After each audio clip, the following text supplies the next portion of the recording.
എറണാകുളം അതിരൂപതയിലെ വൈദിക വിദ്യാർത്ഥികൾക്ക് വൈദിക പട്ടം നൽകുന്നില്ല എന്ന് വിമർശിച്ചുള്ള ഒരു വീഡിയോ കാണാനിടയായി. വൈദിക പട്ടം നൽകുന്നതിന് മുമ്പ് കത്തോലിക്ക സഭ നിഷ്കർഷിക്കുന്ന നടപടികൾ പട്ടം നൽകുന്ന മെത്രാൻ പൂർത്തിയാക്കേണ്ടതുണ്ട്. മാർപ്പാപ്പ സീറോ മലബാർ സഭയുടെ വിശുദ്ധ കുർബാന ഏകീകരണവുമായി ബന്ധപ്പെട്ടും പ്രത്യേകമായി എറണാകുളം അതിരൂപതയ്ക്ക് നൽകിയ വീഡിയോ സന്ദേശവും വത്തിക്കാൻ സൈറ്റിൽ നിന്ന് ലഭ്യമാണ്. സീറോ മലബാർ സഭയിൽ വൈദിക പട്ടം സ്വീകരിക്കാൻ തയ്യാറാകുന്ന വ്യക്തി ഈ രേഖകൾ ഉൾപ്പെടെ അംഗീകരിക്കാൻ തയ്യാറാണോ എന്ന് വൈദിക പട്ടം നൽകേണ്ട മെത്രാൻ ഉറപ്പാക്കേണ്ടതുണ്ട്. അത് കത്തോലിക്ക സഭ നിയമമാണ്.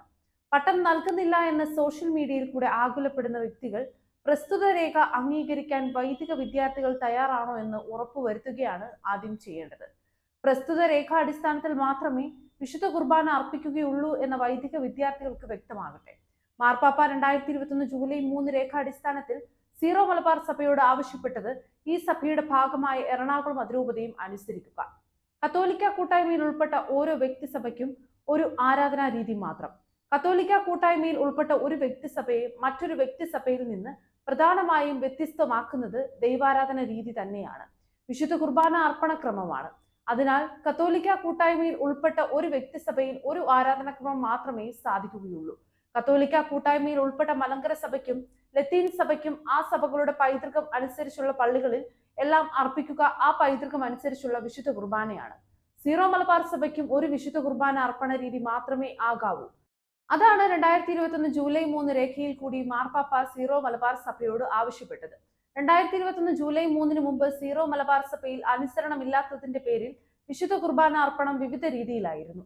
2021 ജൂലൈ 3 രേഖാടിസ്ഥാനത്തിൽ വിശുദ്ധ കുർബാന അർപ്പണ രീതി ഏകോപിപ്പിക്കാൻ മാർപ്പാപ്പ ആവശ്യപ്പെട്ടു.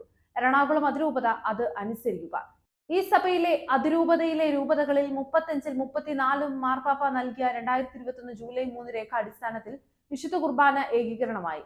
എറണാകുളം അതിരൂപതയിൽ ഞായറാഴ്ചയിലെ ഒരു വിശുദ്ധ കുർബാന 2021 ജൂലൈ 3 രേഖാടിസ്ഥാനത്തിലുമായി. എറണാകുളം അതിരൂപതയിൽ അർപ്പിക്കുന്ന കുർബാന പൂർണ്ണമായും മാർപ്പാപ്പ നൽകിയ 2021 ജൂലൈ 3 രേഖ അടിസ്ഥാനത്തിലാക്കൂ. എറണാകുളം അതിരൂപതയിലെ പള്ളിമണി അടിക്കുന്നതിൽ മാത്രമല്ല ഏകീകരണം വേണ്ടത്. ഒരു സഭയിൽ ഒരു ആരാധന രീതി മാത്രമേ സാധ്യമാകാവൂ. എറണാകുളം അതിരൂപതയെ സീറോ മലബാർ സഭയിൽ നിന്ന് ഒഴിവാക്കാൻ വിമതർ നിരന്തരമായി ആവശ്യപ്പെടുകയാണ്. എറണാകുളം അതിരൂപതയിൽ 2021 ജൂലൈ 3 രേഖ അടിസ്ഥാനത്തിൽ വിശുദ്ധ കുർബാന ഏകീകരണം ആവശ്യപ്പെടുന്ന വിശ്വാസികളുമുണ്ട് എന്നോർക്കുക. എറണാകുളം അതിരൂപത ജനാഭിമുഖ കുർബാനവാദികൾക്ക് ഒരു കാരണവശാലും 2021 ജൂലൈ 3 രേഖ അനുസരിക്കാൻ താല്പര്യമില്ല എങ്കിൽ സീറോ മലബാർ സഭ വിട്ട് പുറത്തു പോകുവാൻ എറണാകുളം അതിരൂപതയിലെ ജനാഭിമുഖ കുർബാനയെ അനുകൂലിക്കുന്നവർ തീരുമാനിച്ചതല്ലേ? അവർ പോയാൽ മതിയല്ലോ. പോകാൻ തീരുമാനം പ്രഖ്യാപിച്ച കല്ലൂർ സമ്മേളനത്തിൽ പാറേക്കാട്ടിൽ അച്ഛൻ പറഞ്ഞതും എല്ലാവരും കേട്ടതല്ലേ? എറണാകുളം അതിരൂപതയിലെ ജനാഭിമുഖ കുർബാനവാദികൾ 2024 മെയ് 1 നടന്ന കല്ലൂർ സമ്മേളനത്തിൽ നിങ്ങൾ സീറോ മലബാർ സഭയിൽ നിന്ന് പുറത്തു പോകാനാണല്ലോ തീരുമാനിച്ചത്. അതാണ് പാറേക്കാട്ടിൽ അച്ഛൻ പ്രസ്തുത മീറ്റിംഗിൽ തീരുമാനമായി പ്രഖ്യാപിച്ചത്. ഇനി എന്തിനാണ് സീറോ മലബാർ സഭാ വിഷയങ്ങളിൽ ഇടപെടുന്നത്? ഈ സഭയിൽ തുടരുന്നവർ അത് ചെയ്യട്ടെ. പുറത്തു പോകാൻ തീരുമാനിച്ചവർ അത് ചെയ്യൂ.